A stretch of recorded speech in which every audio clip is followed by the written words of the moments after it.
Hello and welcome to Vergecast, the flagship podcast of Samsung DeX, powered by Knox, supported by Android. It's real.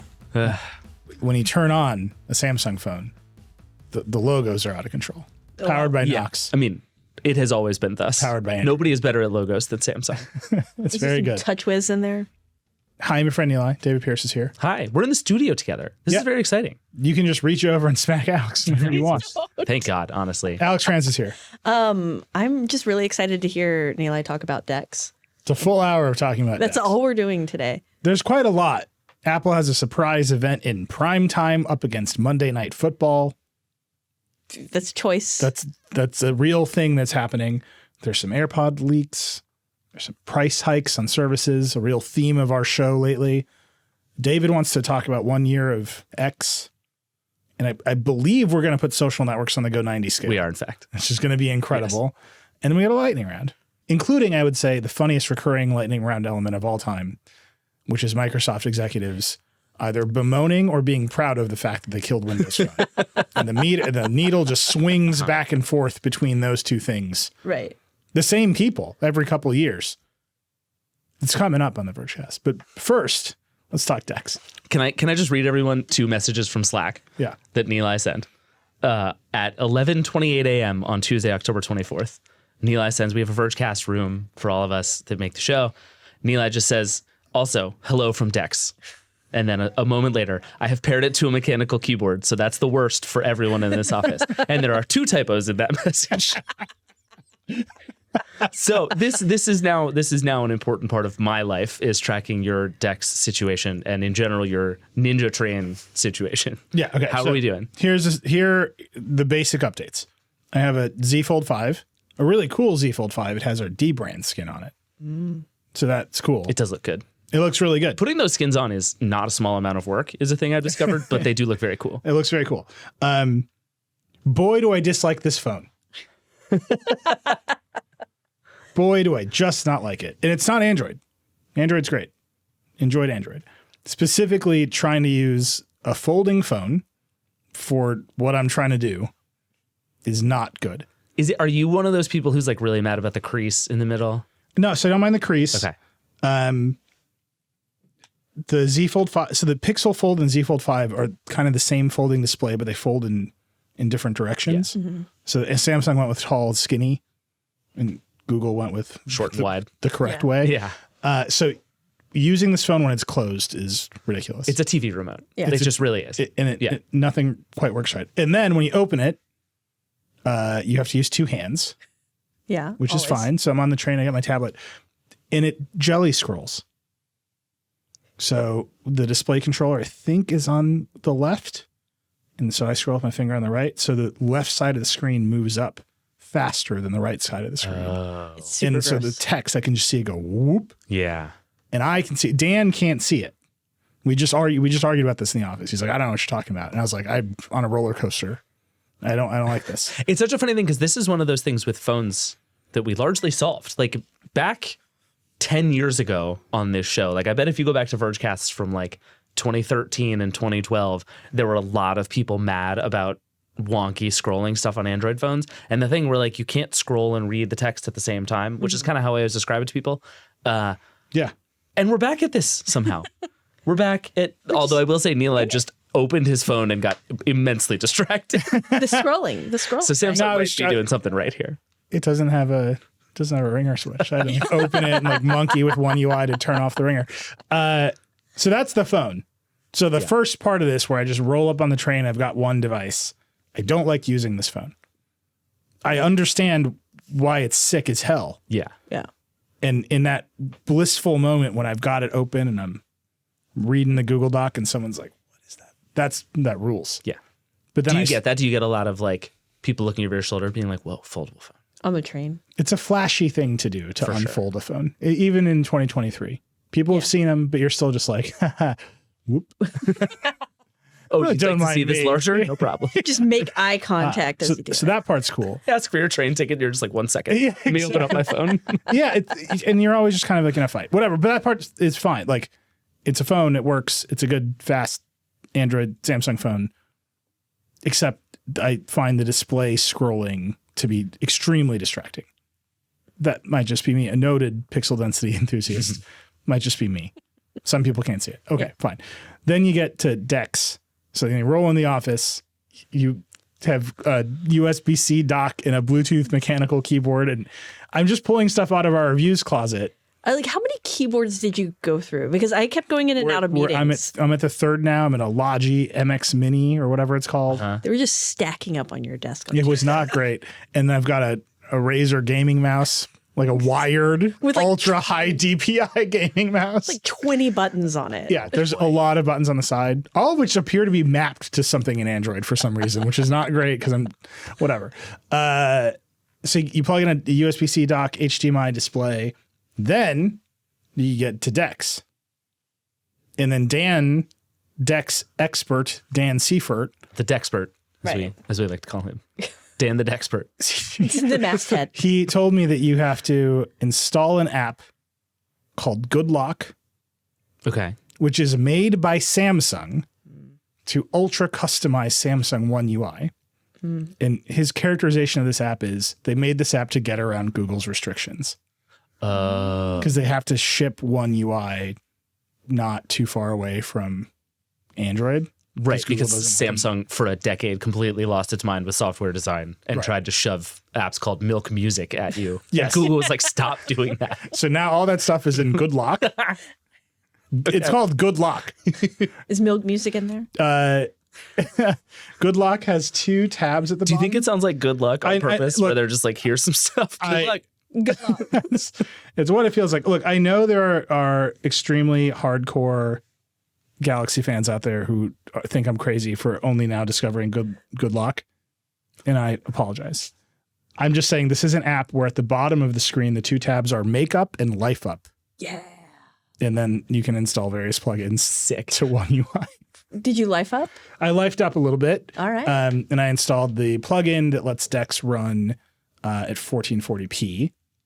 So now I'm running DeX. Yeah. Looking good. DeX runs Android apps, it turns out. So Slack doesn't have a sidebar. It's so gross You just looking. you're just using the Android app wider Right. on your It doesn't desktop treat them computer. like tablet apps. It just No. thinks of them as many, many, many phone apps. No, so then I solved this problem by running Slack as a web app in Chrome, in which it is very broken because it's running in Android Chrome in desktop mode. This is the thing I was so about close to this working. It was this is so the thing good. about the whole Android and Google universe is it's all there. They've made all the things. Yeah. It's just like they refuse to have the meeting where they're like, what if your thing and your thing both existed in the same place? And Yeah. they're like, we would never do that. So again, Dan's advice to me was treat this like a Chromebook and use Samsung's internet browser because it's better on this than Chrome. So I switched to Samsung's browser, moderately better. Okay. Still, it just doesn't, it's just not quite there, is what I would say. You can see how it would rule. Like your desktop looked like a very functional desktop from afar. Yeah. When I last saw it, I didn't see a keyboard attached. I just saw you were using the phone as a touchpad. Yes, that's true. Before I had a mouse, you can just use the Fold as a touchpad. So that was my touchpad with like my little mechanical keyboard next to it. The monitor looked. I was like, oh, that looks like a computer monitor with like computer stuff happening. That Okay, looks wait, normal. can we get to the thing you were going to do in the lightning round, but we should just talk about right now, which is Talk about Metal Gear Solid. Delta. Yeah, you can talk about that in the lightning round. We'll leave that. But no, the Satya Nadella gave an interview this week to Business Insider in which he, like every other Microsoft executive in history, said giving up on mobile and Windows Phone was a mistake. And like, you know who could have done a good job at the thing you are describing is Microsoft. They sort of tried. They have tried. They're trying Duo. now. They stopped trying for a long time. They're like sort of pushing back in that direction. But like all the stuff you're describing where it's like, oh, I want a thing that like runs Android apps when it's my phone, but then I sit down and I have something that is much closer to a full desktop operating system. It's like, you know who could have built that starting 12 years ago, but instead did a bunch of weird shit and then shut all their platforms down and fired their CEO? It's Microsoft. All right, let me just I'll read you the quote. Here's Sure. the Nadella Yeah. quote. Because boy, does he agree with you. He was asked, what about a mistake or a wrong decision that you might regret? Nadella says, the decision I think a lot of people talk about, and one of the most difficult decisions I made when I became CEO, was our exit of what I'll call the mobile phone as defined then. In retrospect, I think there could have been ways that we made it work by perhaps reinventing the category of computing between PCs, tablets, and phones. You're totally right. I read that as him saying there's another category of devices that we didn't think about. But he's definitely saying there is a version of a phone that is kind of all of those things, and we should have built it. Or he's hinting that they're going to try it yet again. Sure, they aren't. Panos Panay, he tried so hard. That's not going to happen. They just get, because they either have to do Android or they have to do the thing everybody else has to do, which is build an entire OS from scratch. Look, I'm just going to say this directly to our friend Satya Nadella. If you're listening, Satya, you made the right decision. It was strategic catastrophe to buy Nokia. Yeah. And then to do Windows Phone instead of... It looked cool, though. It was all stupid. Oh, yeah. The bad calls were made before him. Yeah. He was just like, you know what? The platform is on fire. Into the ocean with you. That is a very deep cut. I'm not going to explain it, but for the people who get it, into the freezing Finnish ocean with you is basically what Satya Nadella said to these people. Yeah. And I think that was fine. I think the company is doing much better. What I think he's hinting at here is, and we're going to talk about Humane later too. Yeah. There's like suddenly a bunch of people are like, what comes after the phone? And there's a lot of action around what comes after the phone, mostly because none of these people have businesses. I was going to say, takes the 30% people away from who them. say all of that are not Apple and not Google, who really like phones. Yeah, it's just there's just a lot of heat around what comes after the phone. Again, it comes up every so often. And this is when the pendulum swings for Microsoft executives to, should we have quit on the phone? And like a year ago, you asked Nadella this question, and he was like, that was the best decision I've ever made, is getting away from this dinosaur and saying we sell services across everyone's platforms. Yeah. I mean, I think, like, in general, Alex, I think you're right that this is never going to work, and Microsoft would be foolish to try now, and I think has been foolish to try really for the last 5 years to start building towards that again. But I do think there's a really interesting tech history alternate universe in which we tried to do this, right? Because I think I'm holding people trying to do it. Even if decks were amazing. It unfolds into a bigger screen. Have you seen it? It's amazing. Even if decks were amazing, I don't think there's ever going to be a mainstream use for it, because it's just not how we've like learned to use technology. It's just not how it works. So here's besides all the little problems in the software, there's one deeply hilarious problem with this entire approach to having just one thing. I come to the office. The whole point of this is I don't have a desk anymore. If I had a desk, I just put a laptop on the desk and I would leave, which is what I did for years. But now because we're like roaming desk, hybrid work, so I don't have a desk. So I'm like, I can't just leave my laptop on this like hotel desk. But then I have to get up. Yeah, I know. Watching it. I have to get up and go to meetings all the time, where having my computer is often useful. And instead I have this little guy and I'm just like, me. What am I doing? Nothing cooler than sitting on your phone in a meeting being like, no, I'm taking notes on the meeting. Don't worry. Everybody's like, open the spreadsheet. With my little folding phone in laptop mode. Like, this is the worst. Yeah. So anyway, I'm gonna try this for another week, just for the comedy of it all. And because I feel like I should write down some of these experiences about the future of computing in jelly scrolling, to be quite honest. And then I think my solution is going to be, I'm just going to leave my laptop in the reviews closet where I found this phone. That feels right. Yeah. Yeah. And then I'll just buy another computer for home. Okay. And that's the real solution to your homework for next week, though, is you're not allowed to bring your laptop to the Vergecast. You have to do the Vergecast from with only your phone. You can bring your whole damn deck setup if you want to. bring the mechanical keyboard, bring the Razer mouse. No laptop allowed next week. You do not want me to bring a mechanical keyboard to the Vergecast. I mean, I do. For our audience's sake alone, you do not want that amount of noise in this room. Our audio engineer would not be a fan now. You can AI it right out. Yeah, it's no problem. NVIDIA's got a thing for that. All right, let's talk about some actual news. There's a bunch of actual news.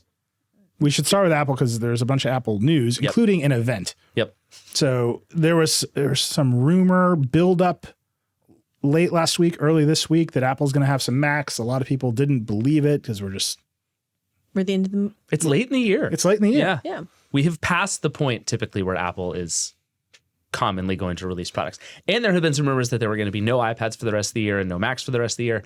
And then Apple did the thing where they launched that stupid pencil that we talked about last week. So everybody was like, okay, well, if they were going to have another event where they were going to launch the pencil, why would they do this way? I think it's just because it's stupid. They wanted to get it out of the way. So yeah, there were a lot of good reasons to think there wasn't going to be an event. And then all of a sudden, out of nowhere, we have an event. Yeah. So Monday night at night, Yeah. the night before Halloween. It's called Scary Fast. That's the name on the invite. Streaming only. And we believe it's going to be Macs. We assume it's going to be Macs because it's like the most likely thing. And there's been some reporting about it. The M3, we think, coming to MacBook Pros. Okay. Yeah. And potentially a new 24-inch iMac. All of that stuff is kind of overdue. No 27-inch. Which drives me insane. I think John wanna watch Gruber believes Disney there will be a 27-inch. I hope so. I think John Gruber might be, they call it wish casting, Yeah. which is a term that I love very much. I hope he's right. I really do. But yeah, the 24-inch iMac is pretty overdue for an update at this point. And I think the 27-inch iMac is just the studio display in the Mac Studio now. I think that's how Apple sees it. It's wrong, and I hope they change their mind. But yeah, that and MacBook Pros, which doesn't really seem like it merits a whole event. They don't seem to have invited anybody to this. It's a purely here's what I virtual believe. event. Here's what I believe about this event. I've heard this theory already. Apple is looking at its own streaming numbers. They know it's probably just chip bumps to existing form factors. It's a reasonable guess, right? Mm-hmm. And they know that people will watch their events no matter what. So they're going to do a primetime infomercial that millions of people are going to watch. And it's just going to be a weird, spooky Halloween-themed TV show about the Mac. Okay, I have several questions. Yeah. Question number 1, does Tim Cook come out in costume? Yes, Frankenstein. You Or think Frankenstein's monster. You think he's going to be Frankenstein's monster? With like, I just want to see, I mean, mainly because I want to see Tim Cook with like a green face, just like presenting products, because it'd be funny. What do you think the maximum amount of costume Tim Cook would wear is? I've been Probably thinking about not this because this way. my parents are coming this weekend to do our first Halloween with Max in the new town. And I told my mom, I was like, I'm gonna buy you costumes. And she just made this noise. And like, she was like, and I was like, okay, what if I just get you like a witch's hat? And she's like, okay, what about like a witch's cloak? I got my dad a big, silly Hagrid beard. And I'm just seeing how far I can push it, like how many additional elements I can add. And like suddenly they will just be in full kit. And I don't think I'm going to get there. I think I'm going to get to 2 elements and we're going to stop. Yeah. I feel like you can do like hat and beard. Yeah. And that's about as far as you're going to get. Yeah. So how many elements do you think we can get on Tim Cook? Oh, I think he goes all the way. You think he's just a full commit? No, Craig goes all the way. Yeah, I know Craig goes Craig all the way. would be unrecognizable. Craig full Dracula is my belief. Ooh, that's good. Ooh. Yeah. With the hair. Because you get the big flowy Dracula, you know? And like the little cravat or whatever that Dracula always wears. I think Tim Cook is going to be more like... I want to come back to Dracula always wears a cravat. Is it whatever the thing is he wears? I men's fashion. only recognize the Blade Dracula Drake. Please continue, David. I am Drake, short for Dracula. That kicks ass. That's what they called him in this movie. That rules. I think Tim Cook is more like in The Office, they have a Halloween episode and Jim shows up with just a name tag on that says Dave. And Dwight's like, what are you for Halloween? And he points at it and goes, I'm Dave. I feel like that's about the level of costume I would expect from Tim Cook. Yeah. He's going to wear like a full zip instead of a quarter zip and be like, Dave. Halloween. All right, but this is just my general theory here. Yeah. Is that Apple owns a streaming service. They have Hollywood stars and celebrities at their beck and call. And they know their numbers. They know they can attract attention on primetime on a Monday up against Monday Night Football. And that's going to be fine for them. So no other company can do this. I agree with everything you just said. I just don't understand tactically why you would do it for a boring event and not the iPhone. This is what I keep getting stuck on is like, why now? So why make your Ultra Flex spec bumps to laptops? Unless no. Tim Cook goes because full costume. because the stakes are low. They have to, when it's the iPhone, all the analysts have to come, the partners have to come. the stock price has to go up or down. We have to be there. The press has to be there and do the hands-on. Like, there's a whole bunch of stuff you got to do with the iPhone. And they're still veering that towards full infomercial. Yeah. Oh, yeah. This, if it's just a bunch of spec bumps to a Mac, they don't have to do any of that stuff. Who was the last? I was trying to And think so you can test the conceit that you can move the event to prime time. Yeah. Right. Whereas if you try it with the iPhone and it flops, you've made a huge mistake. Right. Whereas this is just like, we're just having fun on Halloween. But I think their events are headed inexorably in this direction. Who was the last person to do a primetime infomercial? Because all I could think of was the Victoria's Secret fashion show. And like, It's a good there's a reason. If Apple brings out Taylor Swift and Fall Out Boy for this thing, it's all over. I mean, what this makes me think of is that event Apple had, Jesus, I don't know, 5 years ago when they brought out all the Apple TV people. Yeah. And it was just a parade of celebrities with nothing to show. It was the worst Apple event I remember that. ever. We're all just sitting in the room and it was a bunch of people being like, here's a TV show we're talking about making. Remember Like, do you have anything to show us? And then they like had a couple of trailers at the end, but it was just a lot of like Kumail Nanjiani being like, I might make a TV show. Remember there was all right. one like an acting exercise and they're like, listen to the wind. Yeah. Theater. Some deeply... This was before they had shows. They didn't show a lot of trailers. They were just like, Oprah's here. And she's like, they're in a billion pockets. Right. And the pitch was, look at all these celebrities who will do stuff with us. Yeah. And I would guess if you're going to do something like this again, I would not be shocked if there are musical guests, which Apple really hasn't done in a while. If there are What lots if Heidi of celebrities. Klum is there? It's just Because she it goes is all the out. Victoria's Secret fashion show. No, That's she just what goes Apple all does. out for Halloween. Like, remember the year she dressed as a worm? Tim Cook there with a name tag that says Dave, and then it's Heidi Klum in full worm. That's all. Like, that's This is how you, TV. Yeah. See, this is how you make a spectacle I'd on watch television. that. This is just my theory. It could just be a bog standard Mac event. I just think if you're going to program something like this in prime time the night before Halloween, you And aren't there? you definitely have sports? cravats. That's a given. Yeah. But I think the most important piece of the puzzle is like, does Apple think that it is primetime entertainment? Oh, I absolutely think it does. Yeah. Yeah. No, I 100%. think that's right. Because you have to believe that about yourself in order to attract eyeballs at this time. And I think they will be successful. I think a lot of people are going to watch this thing. All of us are going to be weighted on I wonder pins what and needles success for 27-inch counts IMAX. 27-inch iMac. There's only one metric of success. That's Do I buy a new 27-inch iMac? Well, no. If they do it at primetime, are they truly competing with primetime TV? Are we going to see like is that what we need to measure them against, or just other Apple events? Like, do we need to measure? Well, them there's against no Monday measure. Night Wait, I have no Yeah, idea how many people watch that. You see like the concurrent numbers on YouTube or whatever, but that's only part of it. I mean, to me, there's been a bunch of interesting news this week. Like Apple TV Plus got more expensive, as a lot of their services did. There was the news from Bloomberg that Apple is making yet more effort to consolidate everything into the TV space. It just feels like we are definitely at this moment where Apple is trying to flex itself as an entertainment company. And I think the idea that it's going to treat its stuff as like huge TV and they're going to start to have like Apple event upfronts, I think is like not true. But there's definitely a thing that's happening that Apple believes everyone will pay attention no matter what it does. Yeah. I still don't understand why that leads you to say, let's do this at 8 p.m. Eastern on a Monday night just because we can. Like, Yeah. that's weird. But I think it'll work. Like it's going to work in the sense that a lot of people are going to pay attention because people always pay attention because it's Apple. And the funniest part of this is no other company has been able to get to where Apple was like 10 years ago in terms of making their events an event. Mm-hmm. Sony tried really hard for a long time. Samsung continues to try. Sony did have Taylor Swift. I just want to put that out there. That's the Sony bar. literally had Taylor Swift. Yeah, but it wasn't good. It was like deeply uncomfortable. It was they were doing 3D TVs. It was not like a great time. Yeah, they said, look at the TV Taylor Swift is on Instead of Taylor looking Swift. at Taylor And Swift. she wasn't over like there. Taylor Swift yet. She was like Taylor Swift.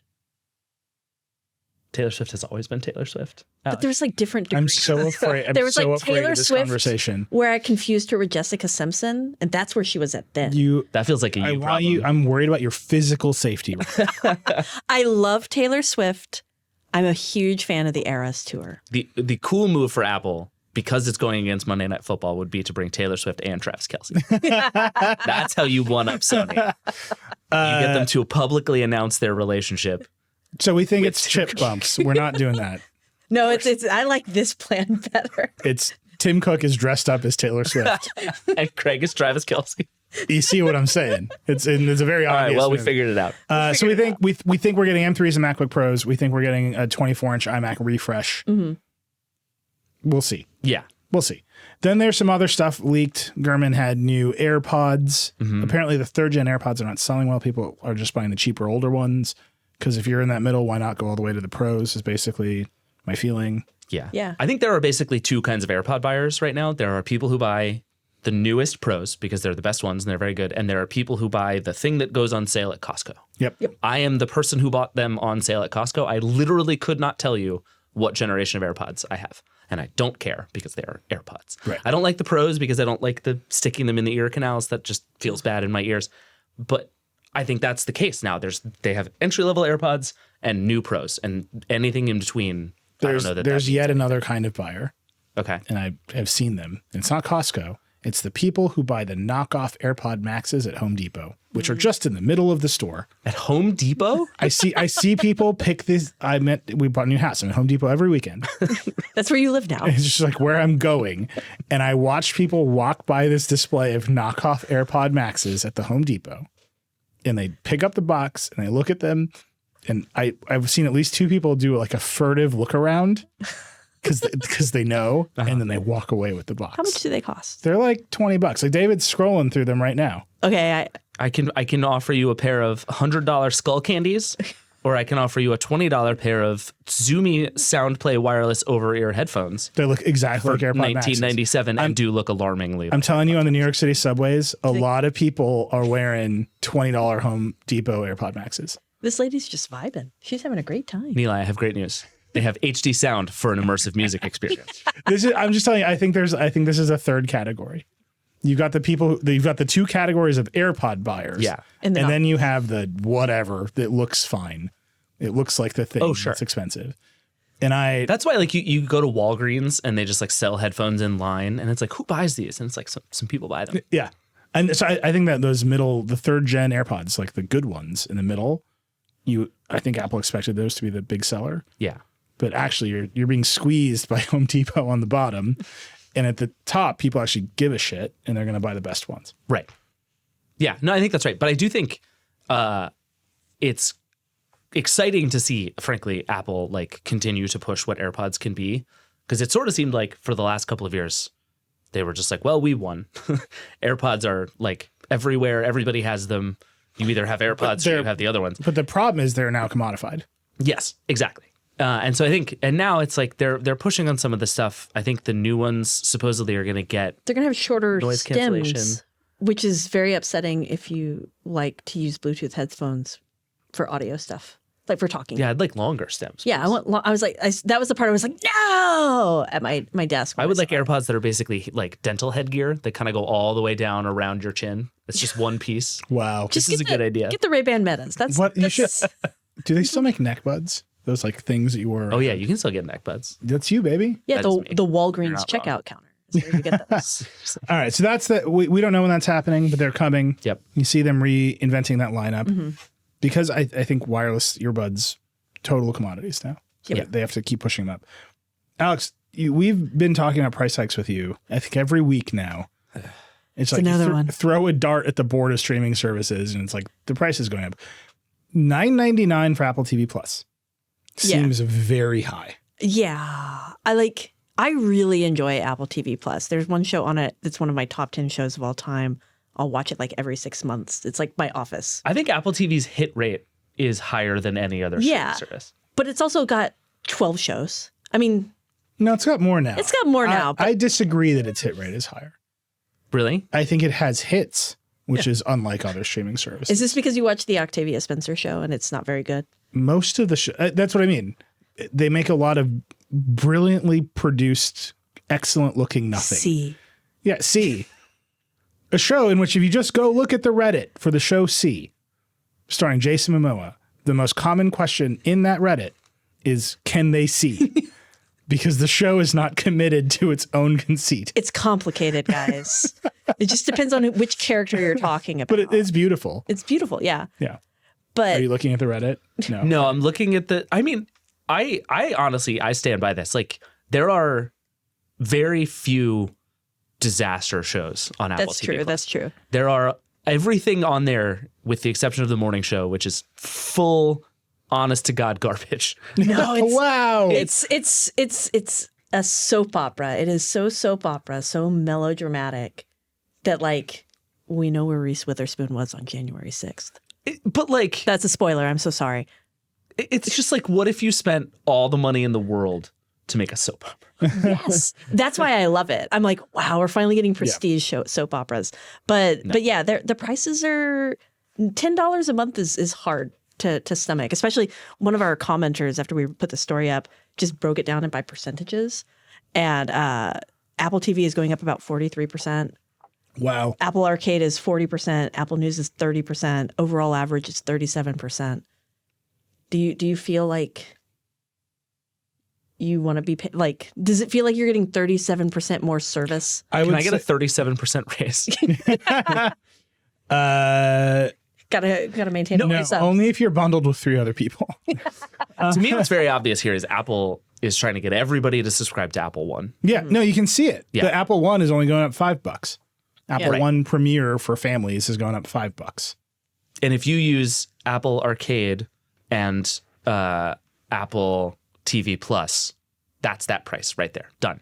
Everything else is gravy. You get all of Apple services.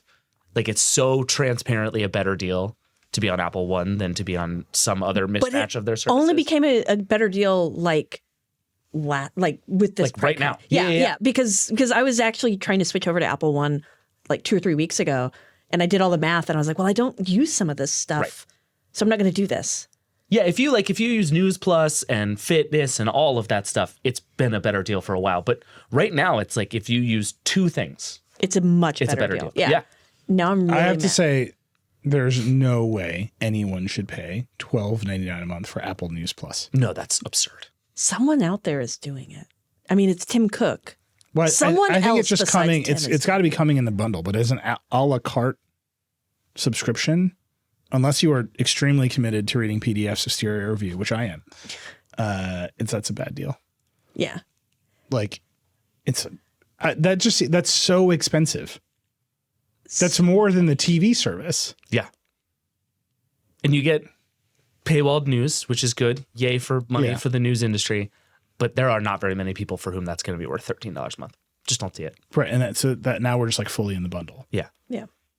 All right. Other bit of Apple news, iOS 17.2 beta is out. Yeah, this is the other thing we'll probably hear more about on Monday, I would guess. It's a lot of little things. The big thing is the Journal app is finally coming. I don't know why it took this long. I'm not sure anyone cares that the Journal app exists. I forgot about the Journal app until you just said that. I think you and a lot of people. But now it's coming. My guess would be, so the developer beta is out now. My guess would be we'll get some kind of public beta pretty fast, and then it'll start, or it'll just hit. Like, it's a 0.2 update. It's not ultimately all that exciting. But they will probably talk about the Journal app on Monday, would be my guess. I don't think so. I think it's all Macs. And It's going to be a TV show. yeah. Ooh. Spooky fast. 27 inches. Just trying to manifest it. And then we have a big story this week about double tap hit the Apple Watches. Mm. V has a story about how it works, which is pretty cool. It seems really, really cool. I don't buy that it can't come to my Apple Watch Ultra, by the way. Or my Series 6. Or my Series 2. But it does seem really cool. The one thing that's interesting is you have to have your display on for it to work. I hate that. So you can't And it doesn't seem to be super reliable. Like, it's definitely a work in progress, this feature. But it's a cool idea. And it seems to be, like, V's story is really interesting just in getting into how complicated something like this is to make. And just, like, if you think about what your hands are doing all the time, it's a noisy input mechanism. So it was neat to read her story and see all the stuff it takes to do it. I don't know about you, but I'm constantly clenching my fists. Just sitting there like the meme of Arthur. Just furious. Bring me Drake. What if they have actual Drake? What if they had Drake dressed up as Dracula? That's my prediction for the Apple event, everybody. There it is. No 27-inch iMac, Drake dressed up as Dracula. No actual Apple stuff at all. It's just going to be Tim hanging out with his friends. That would be the true flex. No new products. Just hanging out. Or they show off the Apple pencil, the new pencil. Oh, God. Just the pencil.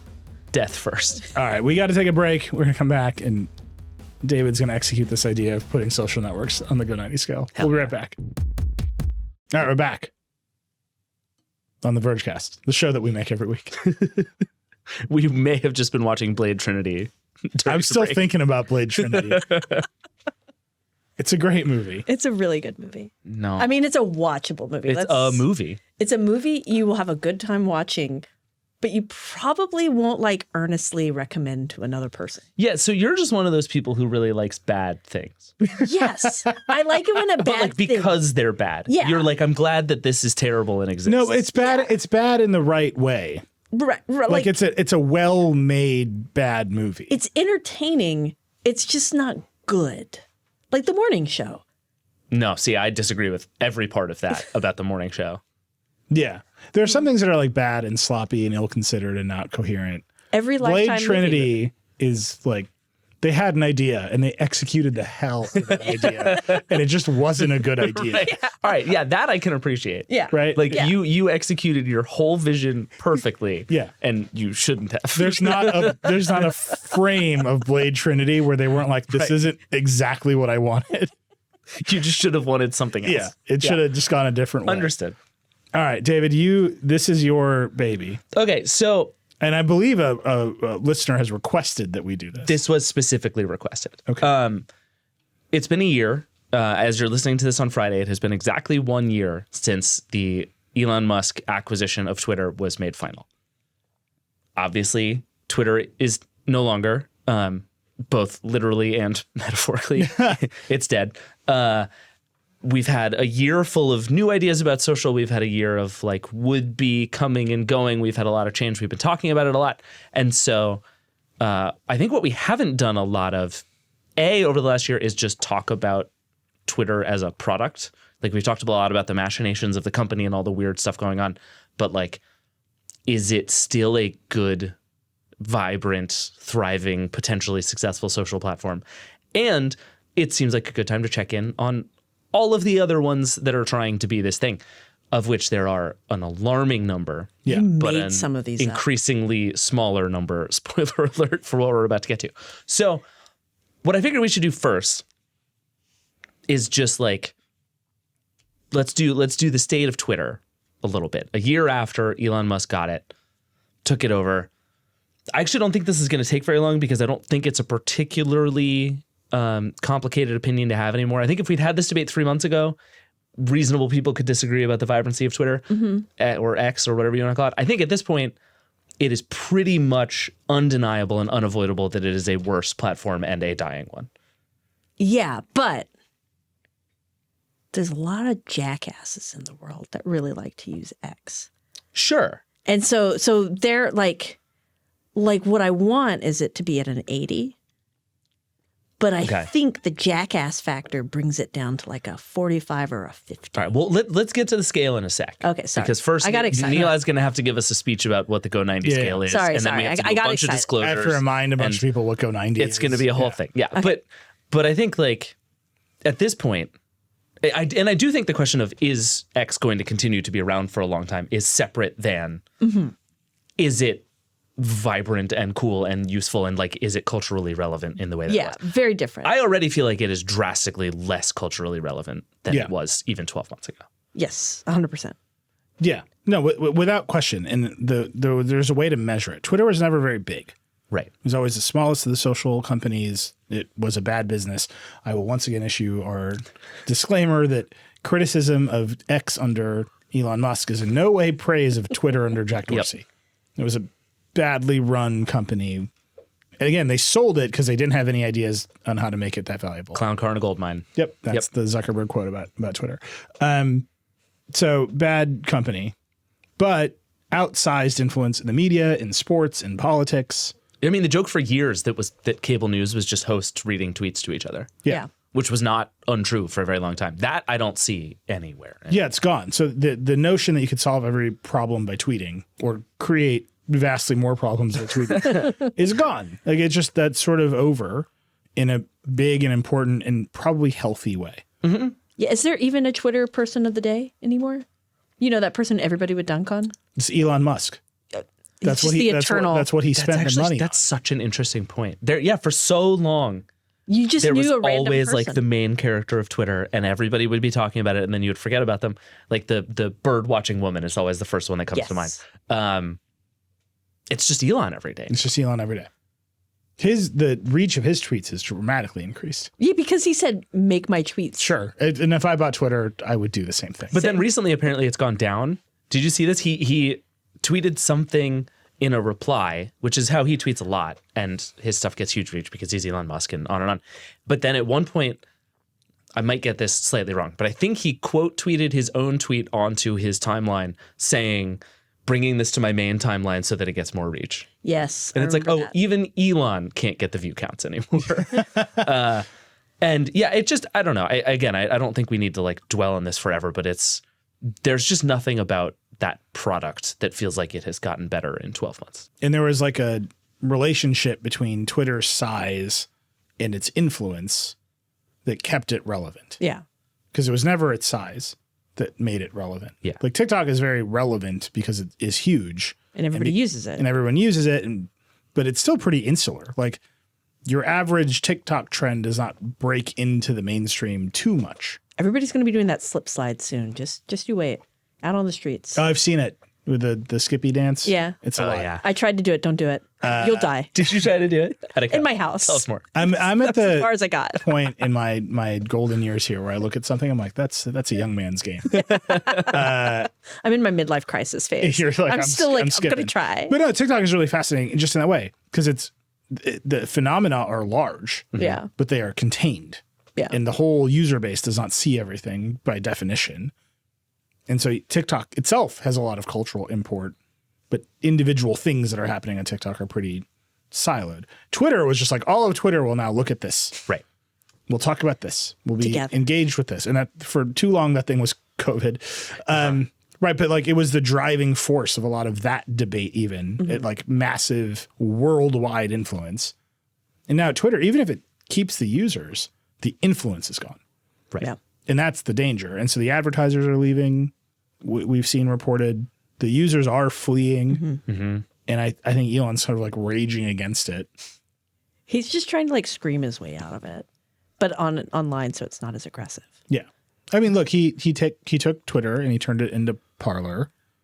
He did it. He did it. Yeah. That's what it is now. And now I do wonder, there's an interesting, like the conspiracy theory has always been that he's trying to just bankrupt it. Like it's the equivalent of like burning your house down for the insurance money seems to be the theory. I don't think that's what he's trying to do. It does seem very clear that what he wants is to build the like finance app and thought he could just bolt that onto Twitter and it would make sense. Yeah, he thought he could Don't just know what that is. convert all of those users and instantly have his app. Right. He's just like, I'll just let Twitter users pay each other and then that's how I'll get my finance super app. I do wonder if this all falling apart might just accelerate his like, I'm going to go make PayPal again plans. So I think like X is already very different than it was 12 months ago. I have a feeling 12 months from now, it's going to be even more unrecognizable to what it was when he bought it. Well, yeah, in a bunch because of weird directions. By that point, we'll all be paying $1 just to have an account on it. And so none of us will have an account on it. Yeah. Truly one of the most hilarious. Or bad the ideas European of all time. government will find it out of existence. Yeah. But the thing that is just obvious to me 1 year in is that the cultural relevance of Twitter, that everyone is going to talk about it, that the news will be driven about it, that the politicians are worried about it, that you name it, it's gone. Yep. And I think the thing that most immediately accelerated that recently was what's going on with Israel and Hamas and all of the misinformation stuff that was happening, like the flooding of people out of Twitter and into new platforms really took off in a big way just in the last few weeks. I which thought is it was fascinating. really interesting that everybody flooded out of Twitter and into new platforms, none of which actually also did a good job. Oh, no, Everybody's like, we want to figure out, TikTok will tell us the real news. And there was like a story this week about how TikTok did not, in fact, do a very good job of it. I think New York Times did that with Taylor Lorenz. And so like, no, nobody did. Just go read the news. You know, The news got it pretty wrong. Yeah, the news also got it pretty wrong. It's not been a great time. But like, Yeah. if you're starting from a that baseline, right? Which is I the get New my York news. Times issuing major corrections. Yeah. Well, then the secondary information ecosystem is going to be bad too. And we've definitely seen that. And the thing is that Twitter, at least in its Jack Dorsey period, had an inkling of wanting to be like neutral. Neutral is the wrong word, but it just wanted to be like, There felt like there was a level of like peer review happening on Twitter before where like generally the accurate stuff would crawl to the top eventually, or the context would arrive and you'd be like, okay, I understand what I'm reading here. And that doesn't happen anymore where somebody will just be like, yeah, this is crazy, isn't it? I would say it's like the opposite of that. With the word, it's almost like neutral, but it's not neutral because Twitter was never neutral. But it was level, and there was things that were out of bounds. And the new version X is like, what if we just amplify the things that are out of bounds? So that is a distinct shift in the character of the platform. I actually think it's even simpler than that. And I think one of the things that is working for Threads right now is that the people in charge of it are believably trying their best. And I think that was a thing that people believed about Twitter for a long time, was it was a lot of people trying to do a very hard thing, but generally trying their hardest to do it right. Mm-hmm. And reasonable people can disagree about right, but I think the reason Mark Zuckerberg became a bad guy for a long time was that a lot of people believed he was not trying to do good things. Mm-hmm. And in a truly masterful PR campaign, Mark Zuckerberg has won many of those people back.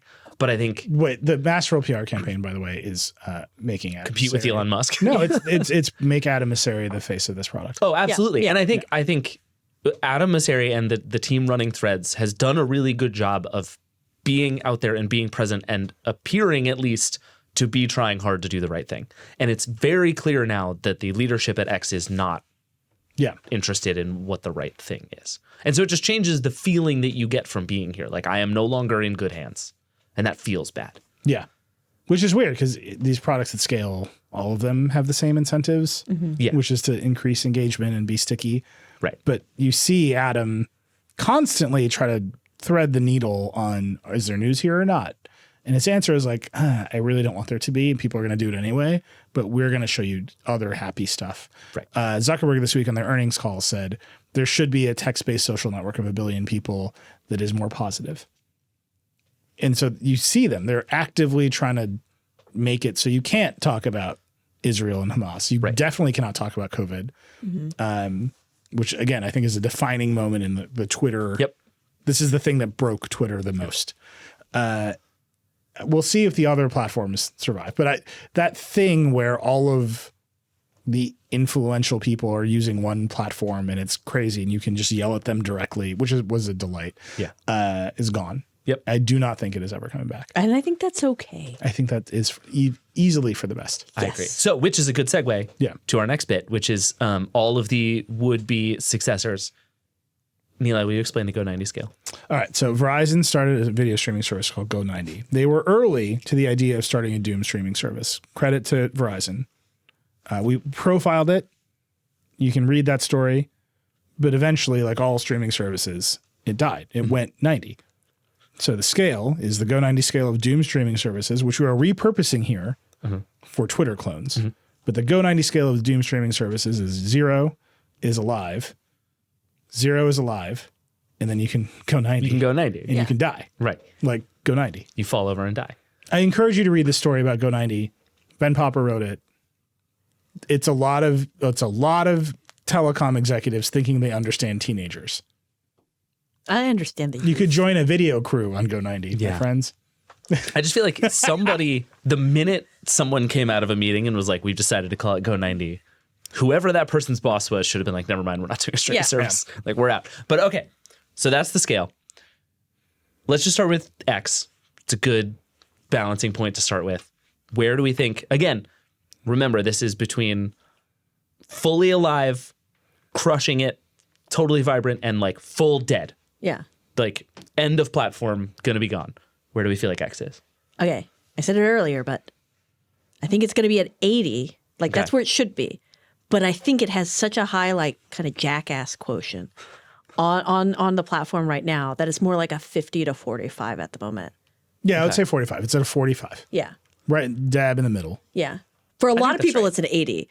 It's like most people almost it's an 80, but there's just enough that it's like it's a 45. Yeah, my instinct would be to put it a little higher, except A, like you're saying, never underestimate the number of people who are the worst. Yeah. And B, these things just take longer than we give them credit for, right? Like I spent a lot of time thinking about the people who still pay for AOL that they got on discs. It's like that stuff doesn't die as quickly as we think it does. We stop talking about it and most people move on, but like most things die slow.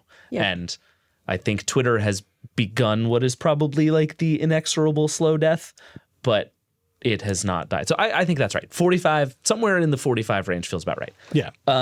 Where do we put Threads? So the Threads news this week was also on the earnings call, like you were saying, Eli. They announced that Threads has almost 100 million monthly active users. What does almost mean in this context? Who knows? But it's a big number. The number has been growing. All the people, 2 months ago, who were like, Threads is struggling to keep users, have less to say now. Threads seems to be doing fine. Where do we put it on the list? 45. Really? Yeah. Why? I put just like a different color of 45. Okay. Like, happy 45. yeah, it's Little- it's a little happy flowers. 45. Like it. Happy 45. Most products fail. That's just the nature of them. Most new products just fizzle out. So Meta's launched a lot of products. I was that have just failed. about to say, yeah. So the case for and against Threads is that it's Meta. Yeah. My immediate instinct for Threads is to put it at like a 25 because A, Zuckerberg is out here now saying we see a path to 1 billion users, which is what he's been saying all along. I think he's enjoying this competition. I think he likes how much Threads has made him the good guy, and I think that's going to buy Threads a pretty long runway. Threads also, I think, seems to be working. Like we're going to get to a bunch of other ones, but Threads has the heat. it has the heat. That's exactly right. And I think that can be fickle, but it very much has the heat right now. Yeah. So I would put it lower than 20 or lower than 45. I'm in the like mid 20s. Yeah, that's where I'm in. I'm in the 20s. It feels very, very likely that it's going to last a little while. But that's not okay. Fine. Yeah, I like okay. Is it going to last a little while? Is kind of a different question. but it feels like it's got some legs to it. Yeah. It feels like of a lot of these we were going to talk about. I think this is the one. Yeah. All the rest of them are dead. Yeah. And some of them are like literally dead this week. Like this is the one I'm ranking closest to 0. It feels like it's going to have the one that lasts the But longest. I think the danger here is when you do that, you call it the winner, and I don't think it's actually. I don't think it's the winner. That's true. And that's why I'm at 45. It has the potential. It's like a happy 45. Yeah. But it very much has the potential to be the winner. But some of the decisions some of the decisions they've made and some of the postures they have struck are actually dangerous for them. Yeah. Right. So it's not real time. Like there's a bunch of people lately doing tests to see how like real time Threads is. Mm-hmm. And it even in the following feed, it's like algorithmic where it's keeping you from real time posts from people you follow. I mean, but the EU is going to fix that for us. Sure. The danger for Threads would be, at least culturally, is essentially that it turns into Facebook, right? Right. Which is like, there's a version of Threads that is hugely successful and totally culturally irrelevant. Yep. And that's what Facebook is. But Facebook's a lot of people use 0. Facebook. It's a really good business, sure, but it's not like it's not ever going to get to what Twitter was, right? Like that thing where people on cable news are reading tweets at each other. Which, by the way, might have been bad for democracy and society. I think a perfectly reasonable case to make is that every tech choice we've made in the last 15 years was wrong, and we should just go back to 2006. But and do it again. specifically, CNN is a bad podcast of people reading tweets to each other was a bad moment. Yes. Yeah. In world history. 100% agree. And we should I think this is what Zuck and Messeri are talking about when they're like, this shouldn't be, we don't want to do news. They have a million reasons to not do news. The governments around the world are making them pay for news. They're blocking it. And like, there's a lot of complication there. Yeah. But I think if you look at the most negative impact of Twitter, it was the news became Twitter and Twitter lacked all nuance and was just a dogfight Yes. all the time. Mm-hmm. And I don't think they want Threads to be that. So I'm saying it's just like it is almost certainly going to be the winner. Okay. Yeah. All right. Well, we'll split the difference. We'll put it at like 35. 35. There we go. Mastodon. Mastodon's a 0. It's alive. Necessarily by default alive. It depends on what you're talking about with Mastodon, Yeah, because it is definitionally unkillable if you talk about the decentralized network of things that is Mastodon. No, we're not talking about ActivityPub. I'm not talking about ActivityPub. I'm talking about Mastodon, the social network of fair. many, many, many Mastodon servers. the speed that David got there. Was like, Yes, everyone knows I want to talk about it. But I mean specifically Mastodon, the social network made up of decentralized servers that people can run and federate however they want. Yeah. I feel like that's Definitionally unkillable. Sure, but I also feel like that's less and less what Mastodon is. Mastodon has leaned into mastodon.social being the thing. Like, they made this very intentional choice in the name of getting more people onto the platform and making discovery easier to default people to what amounts to a centralized platform. You don't have to stay there. You can leave if you want. You can federate. But like Mastodon and mastodon.social, which is one instance of Mastodon, are increasingly the same thing. And I don't know what that means. I think there continue to be open questions about what happens when Mastodon gets 100 million users, if literally the people running it can afford to do that. I think you're probably right that it's pretty close to zero at the moment, but I also think the idea that it is unkillable, I don't think is true. Yeah, I think the concept of Mastodon is a zero. I think execution is like in the 40s or 50s. Because we're so early in this conversation about decentralization and stuff. Or in the movement or whatever you want to call it. We're so early on in it that I don't know if Mastodon is necessarily going to be the most successful one. I don't know if like its theories for how to do decentralization is going to work. Yeah. Especially when you have threads just out there. I'm trying not to talk about it. I got too close to It's so ActivityPub. close. You're I'm so flying sorry. I'm close so to the sorry. ActivityPub sun. I'm so sorry. But Mastodon. I'm not sorry. And David is keeping us from the truth. That was specifically notorious to ActivityPub David. hater, David Pierce. That's me. But yeah, I think Mastodon social and that concept and stuff is much higher on the scale because we're already seeing this. This is something that Dan talks about a lot. He's our big Mastodon user in the office, and he's seen it a ton where everybody's like, well, I don't want to be on my little servers that I'm on. It's actually more complicated, and I want to be on the main Mastodon server, and that's death for that whole platform. Whenever I want to be on the main one is everybody's desire, then the whole conceit falls apart. Then you've re-centralized the service. Yeah, like then what have you done? You've made crummier threads. Well, yeah, right. And then you become something that threads can eat. Yeah. And So I'm like at a 45, 50. I think this really depends on whether you think Mastodon is Mastodon social or not. Because yes, there's one platform. I think they're opportunistically trying to grow users on that one. Yeah. Mm-hmm. But, they're a very idealistic bunch over at Mastodon. yes. I'm rooting for them, but I'm like, Eugen was on Decoder, and he was basically like, I don't know how to make money, and I don't want to, right? Like, And that's I actually not, believe that's him not when he his says that. posture. Yeah. yeah.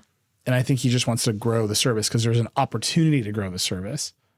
But I think fundamentally they're into the decentralized approach to the network, which Thread could federate into and could either crush or flood with users or who knows. I will say this, when we're talking about all of these and talking about the scale and survivability, we think a lot in that concept of growth, but that growth itself, like the growth at all costs, is a very like threads financially incentivized thing. And a lot of these, particularly something like Mastodon, that's not their interest. It is about that decentralization and stuff. So I think for a lot of those users, they'll probably be there for ages. Yeah. Well, and I think part of the reason I wanted to do this on the Go 90 scale is like streaming services, this won't be a winner takes all. Yeah. Right? Like there can be lots of these that exist. Ideally, that's the ideal state. Right. Yeah. That's, again, ActivityPub. All right. Although some of these on here. Next one up on the list, Blue Sky. Yeah, we're going in order from like possible to less possible. And Blue it's Sky? about to get real ugly. But let's It's a hard drop. yeah. Blue Sky's a 70 for me. Yeah. And it's a vindictive 70, mainly because I'm on Blue Sky. I never use it. And a bunch of my friends in like academia use it a lot. And they're always like, why aren't you ever on Blue Sky? So I want it to go away so they stop asking. Blue Sky is definitively where the weirdos went. Yeah, it's where And the like, weirdos in whether that's an insult or a compliment Just is thinking of- irrelevant. All the weirdos went to Blue Sky. Just thinking of our coworkers who are active Blue Sky users. I'm like, yeah. It's the weirdos. Yeah. And that's like, it's where They the shit know it. posters went. Like, if you mostly just went to like cause low stakes trouble for other people, Blue Sky. Like, Yeah. And that's you your- have 40,000 followers there right now. Nice. Look at you. No, I don't. I have 4. Oh, nice. That's less. And it's all my friends saying, why aren't you Why aren't you chatting using here Blue more? Sky? I was like, because look at threads. Blue Sky, I agree at 75, a little higher than Alex. And it's not even in. It's also not even active in that thing we're not talking about today. That's totally not related. Well, no, they have their own decentralized idea. That makes it like that. That gives it like a +5. It's even Like closer a modifier. Yeah. Yeah, Blue's, if the tension for Mastodon is between Mastodon, the decentralized social network idea, and Mastodon Social, the centralized server that you can log onto, Blue Sky is at the far end of the tension where they're like, we made a decentralized social network. Yep. It has one server. We won't even tell anyone else how to set up their own server. The protocol isn't finished, and we're standing up trust and safety on this server. Also, Jack Dorsey is an investor in our company. Like, you just kept like. You just are trying to shoot it to 90. Just modifier after modifier. It's there, yeah. But all of these companies are going to run into a revenue problem. I think Threads will solve it very quickly. Again, Mastodon, I think, is just ideologically unkillable. Blue Sky, how are they going to make $1? What's the plan? They're going to start. This is a group of people that advertisers do not want to be near. They're going to open a Patreon. Right. It's gonna be some weird mix of subscription and contributions, and the goal of it is not to run the centralized server. At least from their white paper, from like, they're just very far away from where they started. Yes. They're running a Clubhouse. That's fine. They're running Clubhouse. Oh, yeah. Clubhouse is also dead, I would point out. I was like, that's on that's 90 on the scale. They just have to make some decisions along the way there. Yeah. Yeah, I think that's right. I would put it about that high too. They did a couple of things really right. Like the way they thought about usernames was very smart.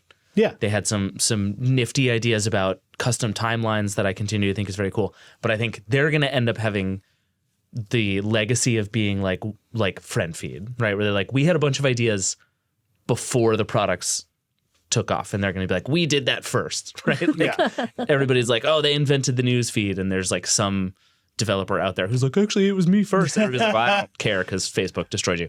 That's going to be the legacy. There's already some like connector software that connects Blue Sky's decentralized approach to the ActivityPub decentralized approach, and you can see how that thing is just it's just designed to piss everyone off, you know? Like the app when you need to move music services. Yeah. And you always think it'll work, and it never does. We'll just see how this goes. But my feeling is that it's successful now because it has a bunch of investor money in it. Yeah. And the turn is coming. Yep. All right. Bunch more. These are all going to be fairly quick. I'm going to change the order up here. Substack Notes is the next one I want to talk about, which is slightly different. Oh, Substack as a company right now, is it easily at 65 or 70? So Notes is even higher, right? Notes is just like along for the ride. Yeah. Like, it's a 70, 75 for me. What Notes or Substack? All of it. Make the brief case against Substack. Substack's entire business is taking a cut of other people's businesses. The number of people who have started successful Substacks is not large. Like, it's large in the context of the internet, or like maybe like the media. Casey has a really successful Substack. More power to Casey.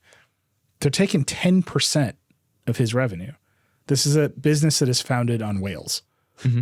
So you just does not seem to be creating new ones very quickly anymore. And then the ones that it has created, some of them are like, again, large amounts of money, large amounts of subscribers, cultural relevance, shaky. The Barry Weisses of the world. Yeah.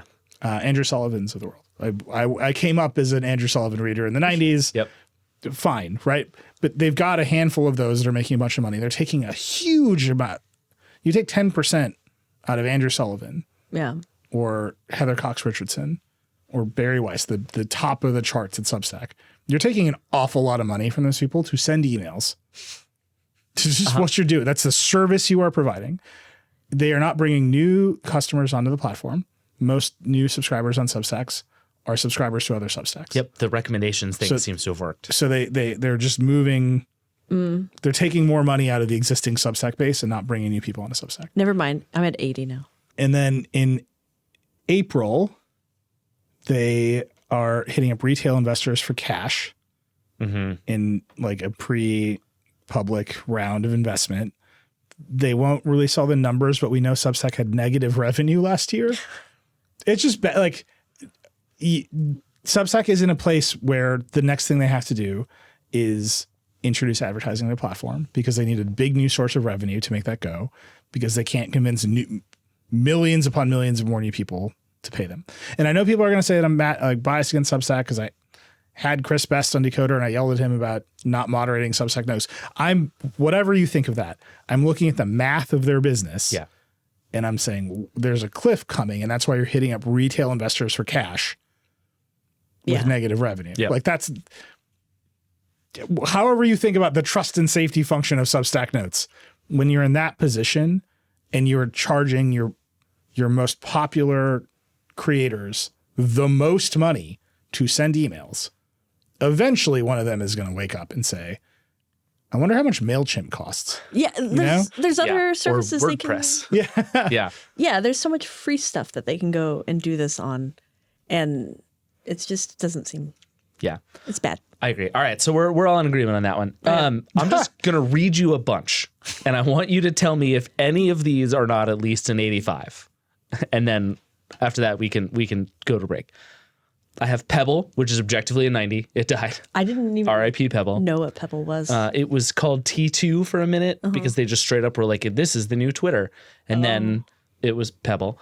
It's gone. There's also Nostr, which is the other decentralized thing that Jack Dorsey is invested in. And then we have things like Spoutable and Countersocial and Post and WT.social and Co-host. I thought these were all Mastodon instances. Nope. Sadly. Do we have any reason to not put any of these things at least an 85?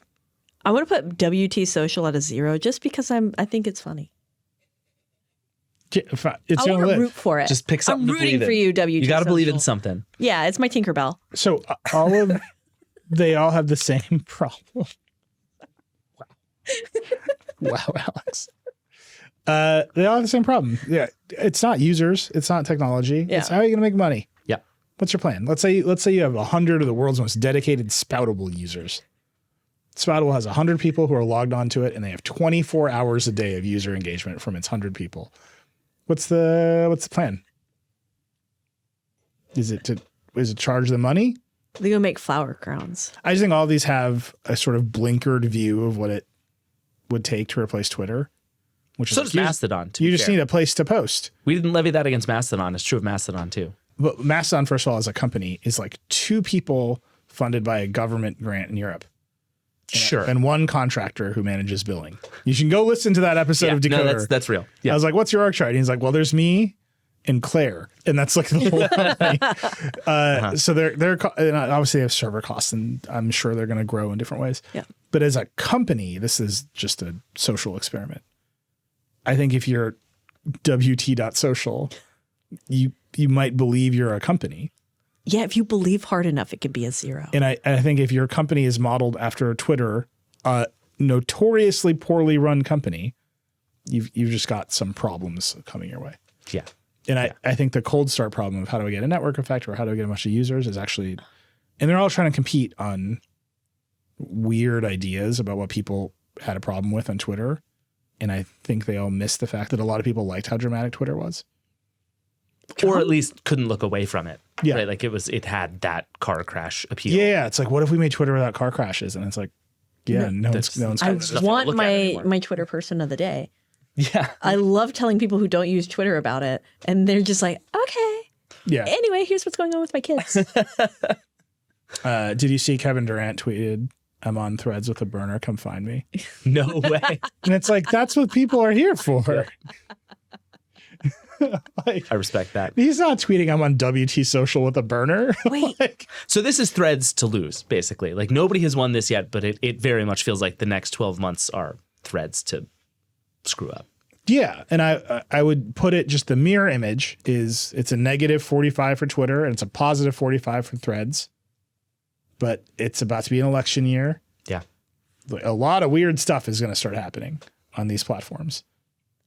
Just a lot of weird stuff. Yeah. And those numbers can move. But I think Threads, their attitude about news and real-time information is just, the pressure on that is just increasing. Yeah, and that's going to collide with an election in a pretty real way. Yeah. Yeah. And just sports. Like, the NBA season has started. We're still in the middle of the NFL season. Yeah. Like that audience is wanting to move to Threads, and it's just like not happening. Yeah, I think that's right. Yeah. But yeah, the next 12 months I think are going to be really fascinating. Like I think many of these we will not even mention in a year, and I think the stakes are going to feel super high for a lot of these folks as we wind towards an election. I'm still rooting for WT Social, which I've learned a lot about. It's got 2 stars on Product Hunt. Okay, we've officially, Alex is now Googling WT Social, which means we're done here. This segment has gone 19. It's all over, baby. All right, we're going to take a break. We'll be back with the lightning round. We'll be right back. All right, we're back. It's lightning round time. We're still open for sponsors. As we know, the lightning port has been deprecated. Yeah. Some people have been posting at various Ford executives on my behalf. Thank you very much. I appreciate you. I'm still looking for a major American ship company to sponsor the Thunderbolt floor round. And just trying to will things into it. You have to make the media company you want. Neil's vision board is just Thunderbolt 4 cables. They're very expensive. All right, I'll take the first one, which I'm the only thing I wanted to talk about this week is Metal Gear Solid Delta Snake Eater. You had now running an Nreal. the top. It was the first thing on the rundown. The first thing. And David moved it. I watched, it was great just watching it get highlighted. And in our editorial meeting today, I said there's a lot of weird passive aggressive stuff that happens in enterprise software. And what I was thinking about was David rerunning the rundown every week. Can I just say, just before you get into this, this might be the greatest video game title of all time. Metal Gear Solid Delta : Snake Eater. Yeah. Just whips, dude. Like, that's so good. This is one of the greatest video games ever made. It was a PS2 game. It just ruled. It ruled. And now it still looks like a video game. Like, you know, like you get new gameplay footage now, new engines. It still super looks like a video game. But this game ruled. this used to be called something else, though. This was Metal Gear Solid Snake 3. Eater. Yeah, it's Metal Gear Solid 3 Snake Eater. I didn't get past 1. Oh my God, Alex. I'm still in a box somewhere. The on number of PlayStation. things that you and I just have to stream together, right? Just on this show alone, it's all of the Metal Gears now. Just a full-on week-long Twitch stream. Yeah. Blade Trinity, and I believe Pump Up the Volume is still. It's going to be a good time. Everybody come join us. It's going to be great. This is our. We're going to start a podcast called Copyright Infringement, in which we just watch all the things that we have to watch. I'm more excited about this game than anything that's happened. This is a defining video game. Are you going to take that day off? And just burn through Metal Gear Solid? Yeah. Probably, yeah. That's my idea. All right, David, what's yours? Love that. Mine is a little tidbit of information we got. So we've talked a lot about the Google antitrust trial. And one of the big open questions has been, how much money does Google pay Apple to be the exclusive search engine on all the Apple devices? We knew it was billions of dollars. I had heard numbers as low as 5 and as high as 20, but these numbers have come out, but they've only come out in closed court and they're not being given to reporters. Like the access to information has been a huge open question during all of this trial. The New York Times had a report on Thursday that the actual number is $18 billion, or at least in 2021, Google paid $18 billion to Apple to be the default search engine in Safari. There was also some interesting stuff in there that when Satya Nadella testified, he said, and it seemed like he was kind of guessing at the time, that one thing Apple might be worried about is that if it took the deal away from Google, Google would use all of its many powerful and popular iOS apps to do things like promote Chrome. Mm-hmm. Like if every time you went to Gmail, it was just like, hey, download Chrome, a better browser. Like a lot of people would download Chrome. And they were very afraid that Google was going to do that if it lost the search deal. Satya said this like it was a possibility, but not that he was certain. But the Times report said that, in fact, Google was thinking about doing exactly that and was building things to compete with Spotlight and was going to start to get people to use Chrome by using its other tools on iOS. And so how is that any different from right now if I go, if one of you send me a Google Doc and I try to open it on my phone, on Safari, my phone flips out. Yeah. Unless I go and I download the stupid Google Docs app and log in and use that. Google How is that Docs any different? might be the single worst mobile program. No. It's Slides. Google Slides. Okay, no, you're right. Mobile program. Google Slides, Sheets, and Docs are all they're full all bad. disaster. But I'm saying Slides is You know how every year the iPhone comes out or any other phone comes out, and we're like, this processor is crazy fast. Like it's just there for headroom. I'm like, can this run Google Slides? Because it probably can't. My phone's going to get hot and it's going to slow down and crash Google Slides. How's Slides on Dex? I don't want to think about it. Let me unfold this stupid thing. All right, but keep going. But well, so to answer your question though, it would be kind of like, this is not a perfect analogy, but if you were to like open a Pages document on your phone and Google just threw a pop-up being like, wouldn't you rather use Google Docs? Or if it was like that currently. No, if you try to open a Google Doc, it will take you to Google Docs. Okay, but if it does for anything. I'm saying if you opened any web page in Chrome and Chrome was like, wouldn't you rather use Google Docs? I'd set it on fire. Yeah, probably. That's my villain story. That's how you get me to never want to use your products again. Yeah, but also it's how you get a lot of people to download your stuff. This is true. And Google I bet you also have the Google Docs app on your phone now. I had to. It bullied me for so many years. This is the thing. They don't care. I needed to put my notes in for a story.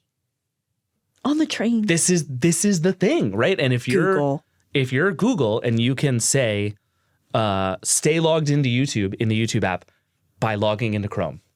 I hate it. You're going to get people to download Chrome. That's FTC do something about this. And truthfully, well, they have put Google on trial. I think do more. I think it's possible that Google would never have actually done this, but the threat of doing it, right? At least the DOJ would tell you, is enough to keep Apple, along with $18 billion, from walking away from Google. I want to just talk about that for a second. Google, if you're listening, I will also make you the default search app on my phone for $18 billion.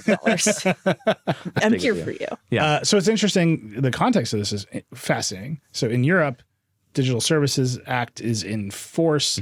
Apple is going to have to let people pick Chrome. Google will have to let people switch default browsers in various ways. We'll just see if this regulatory intervention actually does something. Notably, for the past decade, it has not. Right? Like there have been browser ballots and search ballots on Windows PCs and Android phones in Europe. They don't do anything. Yeah. Yeah, there's a lot of evidence that shows that the thing where you boot up the phone and it says, what search engine do you want to use? Everybody picks Google. Right. Here's what I'm curious about. And everybody picks Google in large part, the DOJ would argue, because they've never heard of any other search engine because of the way that Google does it. Yeah. So people are like, what's Ecosia and why would I use that? I'm just going to pick Google. And this is the hard part of the DOJ's case, is they have to wind this all the way back and essentially argue that Google has made it so that you've never even tried another search engine because it's impossible. And that is a very hard case to argue when Google is like, they're just right there. Like, just go do it. Here's what I'm curious about, though. The only browser ballot I could see working, you turn on your iPhone and it says, do you want Chrome or Safari? Yeah. And I think that's a coin flip. And that's in this case, too. That people think that that's a coin flip. That's two brands everybody's heard of. Yep. Which is, I agree. I think it'll be really fascinating. And I would bet somewhere in Apple Park in Cupertino is Safari for Android. It's just sitting there. Yeah. Just they made waiting. Safari for Windows once. Yeah. It didn't go well. I think they would pick this fight backwards if they had to. Like they will bring it to Google if Google's going to bring it to them. Yeah. And they're like, there's this like mutually assured destruction thing that has worked for everybody for a long time. Again, along with $18 billion. And either it's going to stay that way or it's going to get all unwound. And I think it's going to get ugly. The other piece of this puzzle, which I think is a pretty important wrinkle right now, is there's a bunch of reporting this week that Apple's behind in AI or feels like it's behind in AI or needs to get better at AI and put it in all the products as you would expect. And the Apple's privacy posture will keep it from going and hoovering up a bunch of data or sharing a bunch of data. And you know what would be a good source of data for an AI tool is search queries. Yep. We know this because they're a great source for Google. And that's how Apple gets a bunch of differential privacy shielded input Totally. for an AI system. It's on some little chip just right on the board, so you don't have to worry about it getting. Yeah, you can see how they would do That was it. my Tim Cook impression. That was good. That's Thank good. He's full vampire fangs. Cravat. We'll see. The dynamic there is interesting because it might be in Apple's long-term interest to not take the $18 billion. No. Said no one ever. If there's one company that can look past $18 billion, it's Apple. It's Mastodon. Claire. Those are the only two. I really bet everyone should go listen to Dakota. He's a fascinating guy. It was a good one. All right, Kranz, what's yours? Okay, so mine is shout out to Mia Sato. She has a really, really great story up on the site right now called "Is My Coworker AI?" Bizarre product reviews leave Gannett staff wondering. It's a really, really good story. It's basically Reviewed, which is one of the sites for Gannett. Gannett does like USA Today and a lot of local newspapers. Reviewed is their kind of wire cutter. And a bunch of new reviews appeared on it.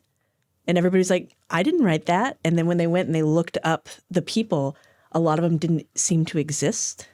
Oh, boy. And so it seems that this was all this was stuff that Gannett partnered with another company who's using AI to just write AI churn and then try to oh my God, sell you stuff. Why don't I have these ideas? Well, it's not going great. The Reviewed staff is pretty upset about it. They just recently went on strike over union stuff with Gannett. So with News Guild. So no disclaimer needed. No. Wow. I could see you getting ready for it. So yeah, the story is really good. It's really, really wild. There's a bunch of stuff we still don't know about this, the rationale and everything like that. But sucks for the folks that work there. I'm just saying, if you work at a business and anyone in your business thinks we should just get some AI chum to get Google search results to make pennies, you should leave that business. There's a product pros and cons, and apparently it just lived instead of pros and cons, it's just specs. Yeah. It. Or, I mean, on the flip side, if you are the scammer using AI to cheat Google out of pennies, you're, buy another Lambo, live it up while you can. Yeah, I was like, it's going great for you. These are the last days of disco, brother. It's just but that internet's ending, and this is the force that will end it. Yep. All right, here's mine. I'm very excited about this one. It's Humane's AI pin. Oh, God. It was named Times Gadget of the Year. Time. One of many, to be fair. It's just, no one's ever seen it, I also have named it my Gadget of the Year. It's really serious. Sure. We learned that it has some integration with GPT somehow in it. Mm-hmm. And it has a light called the Trust Light that lights up when it's listening, which I would remind you is apparently all the time. So it's just constantly a little glowing. There's a little yellow light. It's not even a light. It's just a piece of yellow. I will say this time thing is interesting in that it has a couple of new details, like the Trust Light and the fact that it has a magnetic attachment. That's something. I like that part. That's cool. It also has one of the funniest disclosures in history.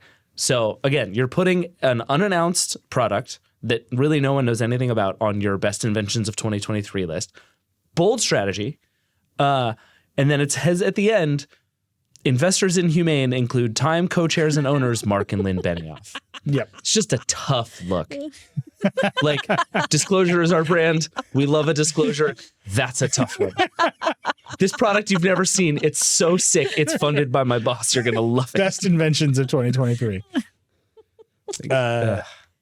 Well, I will say this. The owner of Time Magazine is scheduled to be on Decoder soon. There you go. I'm going to ask him about the pin. If he brings the AI pin, I will take all of it back. Yeah. He better. What else can we do? I hope he has it. He won't do it. No. He's not going to betray the Ohana. Are you kidding me? Come on. I'm fascinated by that thing, though. It's supposed to launch November 9th. There's so much we don't know. They have done this 8-month-long hype cycle at this point, Humane. They've been out there talking about this. I think that original TED Talk where he showed off and or lied about a bunch of demos was in April. So we've been talking about this for a long time. And this thing is either going to be great or it's going to be a total disaster. And I have a very hard time imagining anything in between. And I have a much easier time imagining total disaster. So there was some reporting that in OpenAI integration that Sam Altman might be an investor in this thing. Mm-hmm. There's also some reporting that Sam Altman and Johnny Ive are working on their own thing, which is fascinating because Humane is a bunch of ex-Apple designers. That's got to be a weird email chain. Yeah. just in general, just a weird email chain. A lot of ellipses in that one. Just a lot of thoughtfully considering materials, and then also you betrayed me. You know, it's like it's all in there. I don't know, man. I'm still stuck on the basics. You want to call Bethany? How does it know Bethany's phone number? And how does it call Bethany? Does it have a service plan? How do you configure the IMEI? Magic. Like just the basics. I just want to know. Yep. It's all magic. And I'm telling you, if this thing requires an app on your phone to function, disaster. Yep. And it definitely does. I'm so excited for this. It's going to have to be 15 hours long, and it's just them explaining how it does basic things. I cannot wait. It's very good. I should disclose that we are also owned By Human. No, that's not true. There was a number of disclosures we could have made on this episode, but I leave those as an exercise to the viewer. No, I don't think there were any. There wasn't. No, we did good this time. Yeah. A few things to mention before we close. Sam Bankman-Fried was on the stand in the FTX trial today. Liz Lopato has been there every day. She's having the time of her life covering this trial. Yeah. Never. We're going to have her on the show in the next week or so Yeah. to come talk about it. Dave and I glowing. went to the premiere of the Bloomberg doc about FTX yesterday, and people walked up to me and were like, Liz is doing a great job covering the trial. That's incredible. So she's having the time of her life, and I'm eager to see what Sam had to say today. And then we have an incredible, I guess you could say a spooky story about someone who has been tormenting professors online. Mm-hmm. And it is one of our best layouts ever. It's very cool. Go read it. It's great. Yeah. And Thai food. Oh, and Thai food. And then lastly, as you all know, we've been covering Google obsessively this year, just the culture Google made. Like I said, the last days of disco. You got to put the marker down and see, like, this is the world we made before we move on. So we've been covering Google and Google's SEO web. And we have a really great one this week from Mia, who's been on a run lately. Yeah. Called Thai food. No, it's not what it's called. It's called The Restaurant Nearest Google. It's about a restaurant called Thai Food Near Me in New York City, which That's is the whole name. The SEO has broken out of the internet, people. Yep. And she found a bunch of other businesses around the country. Notary near me is very popular. Barbershop near me is very popular. And she just went and talked to these folks about why they named their businesses this. And we got a lot of comments like, this is like when people named them the A1 Auto Shop. Yep. They're just trying to beat the discovery algorithm. But this is a new way of doing it. And then, of course, Google's in the story being like, that's not how it works. Which is a lot of our Google coverage involves that dynamic. But the story is great. The pictures are incredible. And Mia said the food was good, which is important. So go check that out. It's on the site now. That's it. We're way over. Subscribe to Installer. Listen to Decoder. Listen to all of our shows. Yeah. Verge is it's a cool website. It's the only one left. That's it. That's a Vergecast. Rock and roll.